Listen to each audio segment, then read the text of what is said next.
Hello साथियों, मैं पारस कुमार आप सभी का बहुत बहुत स्वागत करता हूं पारस फ्री एजुकेशन में। आज इस क्लास में हम स्टडी करने वाले हैं पर्यावरण अध्ययन के टॉप 25 क्वेश्चनों की, जो कि आपके सिलेबस के अनुसार हैं, जहां से आपको एग्जाम में प्रश्न देखने को मिलने वाले हैं। इसलिए आप सभी लोगों से रिक्वेस्ट है मेरी, इस वीडियो को आप कंप्लीट अवश्य देखिएगा। तो शुरू करते हैं भाई। प्रश्न क्रमांक 1 से कहा गया है, पर्यावरण संरक्षण हेतु आपीको आंदोलन किस राज्य में चलाया गया था। देखिए भाई, जो आपीको आंदोलन है यह चलाया गया था कर्नाटक राज्य में। विकल्प डी यहाँ पर हमारा राइट आंसर हो जाएगा। पूछा जाए आपीको आंदोलन का जनक कौन था, तो आप बताएंगे पांडुरंग हेगड़े इस आंदोलन के जनक थे।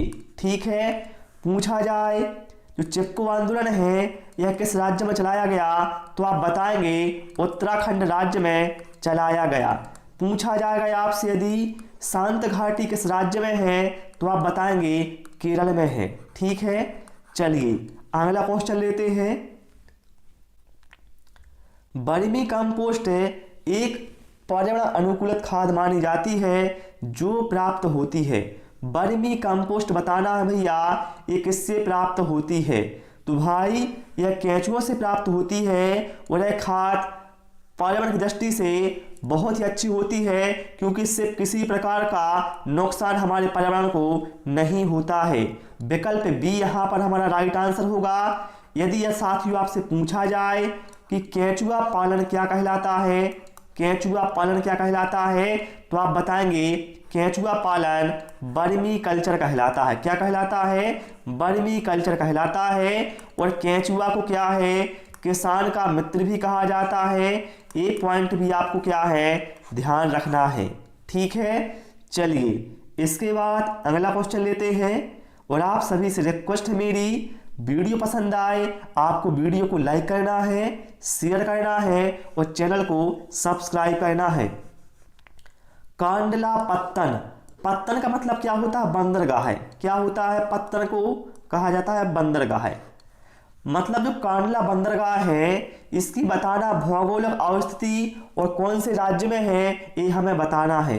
तो भाई जो कांडला बंदरगाह है ये कच्छ की खाड़ी में स्थित है और राज्य का नाम क्या है? गुजरात। विकल्प डी यहाँ पर हमारा क्या है, राइट आंसर होगा। और जो कांडला बंदरगाह है भैया यह एक ज्वारीय बंदरगाह है, ये भी आपको ध्यान रखना है।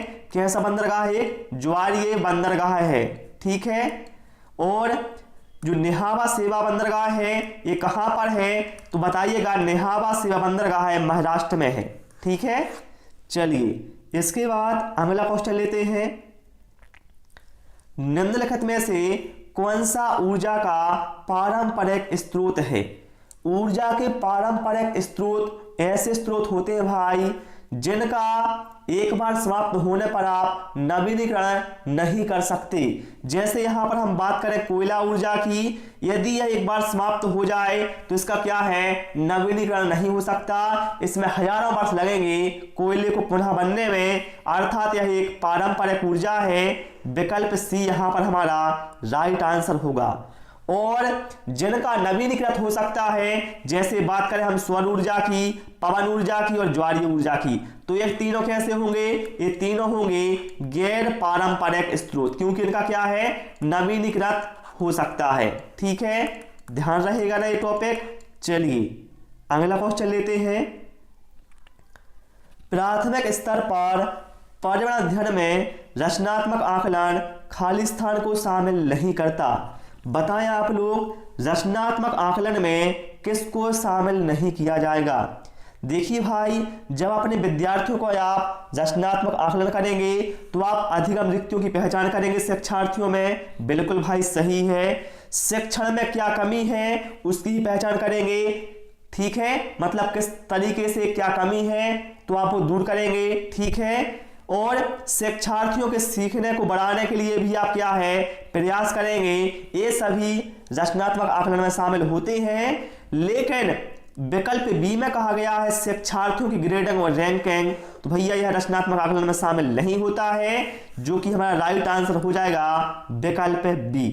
ठीक है। क्लियर हो गया ना। चलिए बताना है हरित ग्रह प्रभाव के लिए कौन सी किरणें उत्तरदायी है। हरित ग्रह प्रभाव जिसे इंग्लिश में कहा जाता है ग्रीन हाउस इफेक्ट। तो भैया ग्रीन हाउस प्रभाव के लिए उत्तरदायी होती है अवरक्त विकिरण। क्या होती है? अवरक्त विकिरण उत्तरदायी होती है। और भैया इन्हें इंग्लिश में कहा जाता है इंफ्रारेड रे।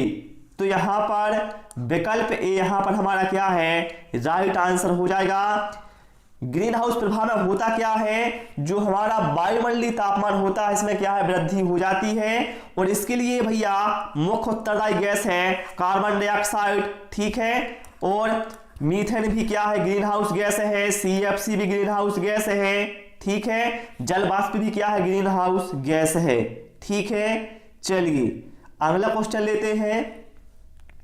निम्नलिखित में से कौन सा रसायन फल पकाने के लिए उपयोग में लाया जाता है। बताना है फल पकाने में कौन सा रसायन यूज होता है। तो आप बताइएगा कैल्शियम कार्बाइड। विकल्प बी यहाँ पर हमारा राइट आंसर हो जाएगा। यदि आपको ऑप्शन में एथिलीन दिया होता है इसकी जगह पर, तो आप एथिलीन बता देते, ठीक है। क्लियर। चलिए इसके बाद अगला क्वेश्चन लेते हैं।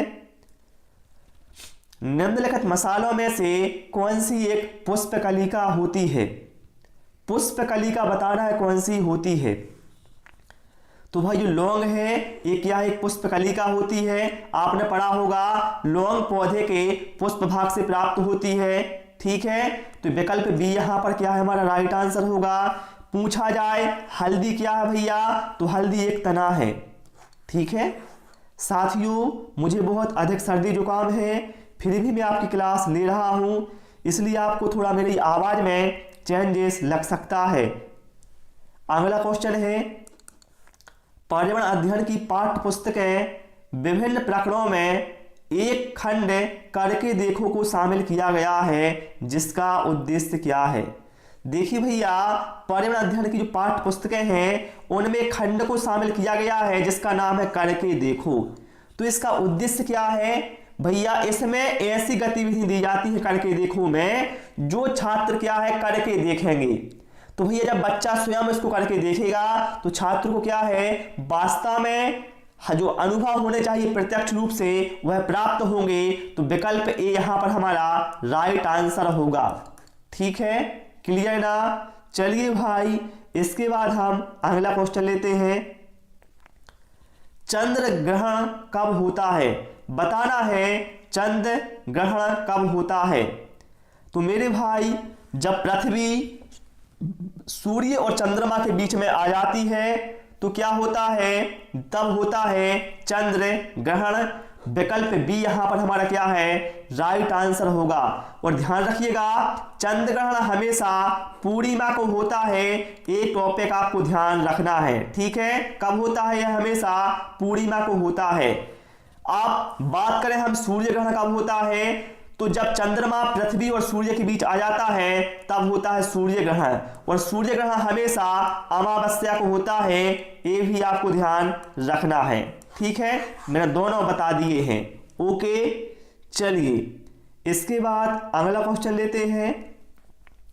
मधुमक्खी पालन क्या कहलाता है।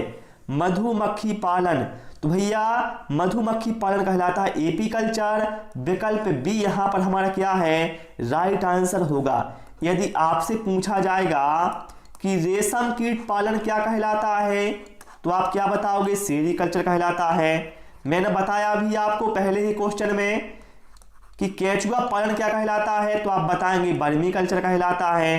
पूछा जाएगा मत्स्य पालन या फिर मछली पालन क्या कहलाता है, तो आप बताएंगे पिसीकल्चर कहलाता है, ठीक है।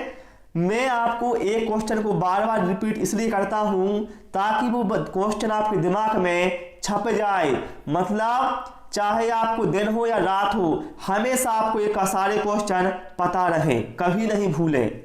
अगला है कर्नाटक का जो कंबाला त्योहार है ये किससे संबंधित है। पहला प्रश्न आपसे ही पूछा जाएगा कि जो कंबाला त्योहार है यह किस राज्य का प्रसिद्ध त्योहार है, तो आप बताएंगे कर्नाटक का। और इससे संबंधित किससे है?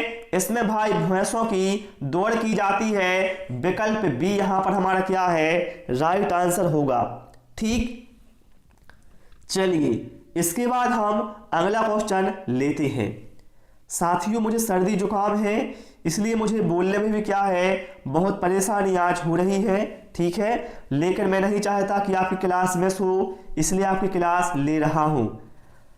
पर्यावरण अध्ययन के शिक्षक के रूप में चिड़ियाघर के भ्रमण का आयोजन करने का मुख्य उद्देश्य क्या होना चाहिए? मान लीजिए आप एक शिक्षक हैं और आपने योजना बनाई कि आप अपने विद्यालय के बच्चों को चिड़ियाघर ले जाएंगे, तो इसमें आपका मुख्य उद्देश्य क्या होगा? शिक्षार्थियों को आनंद एवं मजा उपलब्ध कराना, शिक्षा की गुणवत्ता के बारे में अभिभावकों को संतुष्ट करना, नित्य शिक्षण कार्यक्रम की एक रास्ता को बदलना, या फिर शिक्षार्थियों को सक्रिय अधिगम अनुभव उपलब्ध कराना। तो विकल्प डी यहां पर हमारा क्या है? राइट आंसर होगा। विद्यार्थियों को सक्रिय अधिगम अनुभव उपलब्ध कराना है। मान लीजिए कोई बच्चा है, उसने पढ़ा है कि जंगल का राजा शेर होता है, इसके 4 पैर होते हैं, यह देखने में ऐसा ऐसा होता है, इतना बड़ा होता है। तो जब बच्चा वहां पर चिड़ियाघर जाएगा तो वास्तव में शिक्षक दिखाएगा, देखो बच्चा ये शेर है, तो बच्चा क्या है, इसे प्रत्यक्ष रूप से देखेगा। ठीक है, चलिए भाई इसके बाद हम अगला क्वेश्चन लेते हैं। मूली क्या कहलाती है? जो मूली आप खाते हैं ना, बताएं आप लोग ये मूली क्या कहलाती है? तो भैया मूली क्या है? एक रूपांतरित जड़ है। विकल्प डी यहां पर हमारा क्या है? राइट आंसर होगा। ठीक है ना, चलिए भाई इसके बाद हम अगला क्वेश्चन लेते हैं। निम्नलिखित में से किस एवं की बीमारियों का जो फैलाव है वह विषाणु से होता है? बताना कौन सी बीमारी इसमें से विषाणु से फैलती है, मतलब वायरस से फैलती है। देखिए भाई जो तपेदिक मतलब जो टीबी है वो किससे फैलता है? वो तो भैया विषाणु से नहीं फैलता, टीबी फैलता है जीवाणु से। तो जिसमें तपेदिक दिया है वो तो भैया क्रॉस कर दो। भैया मलेरिया भी क्या है? वायरस से नहीं फैलता, मतलब ऑप्शन ए भी क्या है? क्रॉस हो गया। लेकिन भाई जो पोलियो है और बर्ड फ्लू है ये दोनों किससे? वायरस से फैलते हैं। विकल्प बी यहां पर हमारा क्या है? राइट आंसर हो जाएगा। क्लियर, चलिए इसके बाद हम अगला क्वेश्चन लेते हैं। प्रदूषक जो वर्षा के पानी में घुलकर अम्लीय वर्षा करवाते हैं, बताइए कौन सा प्रदूषक है? तो भैया उस प्रदूषक का नाम है सल्फर डाइऑक्साइड। ठीक है, जो कि अम्लीय वर्षा के लिए भैया मुख्य रूप से उत्तरदायी है, जिसका सूत्र होता है SO2। विकल्प डी यहां पर हमारा क्या है? राइट आंसर हो जाएगा। और इसी को भैया क्रैकिंग गैस कहा जाता है, ये भी आपको ध्यान रखना है। और जो कार्बन मोनोऑक्साइड है इसको क्या बोलते हैं? दम घोटू गैस बोलते हैं। वायुमंडल में ऑक्सीजन का परसेंटेज कितना है? 20.95%। नाइट्रोजन का परसेंट कितना है वायुमंडल में? तो आप बताएंगे 78.08। ठीक है, चलिए इसके बाद अगला क्वेश्चन लेते हैं। सामाजिक विज्ञान के संदर्भ में पर्यावरण अध्ययन पढ़ाने का निम्नलिखित में से कौन सा उद्देश्य नहीं है? उद्देश्य नहीं है मतलब यहां पर आपको क्या है? नेगेटिव कथन देखना है। तो देखिए इसे शिक्षार्थियों को विद्यमान विचारों और अभ्यासों पर प्रश्न करने के योग्य बनाना चाहिए। बिल्कुल भाई सही है। इसे बच्चों को मुख्य शब्दावली की सही परिभाषा याद करने के योग्य बनाना चाहिए। मेरे भाई एनसीएफ का दुश्मन है, याद करना, रट लेना, कंठस्थ करना, दंड देना या फिर कठोरता से पालन करना। तो विकल्प बी यहां पर क्या है? हमारा उद्देश्य नहीं है, जो कि हमारा राइट आंसर हो जाएगा। ठीक है, चलिए इसके बाद हम अगला क्वेश्चन लेते हैं। प्रकृति का सफाई कर्मी किसे कहा जाता है?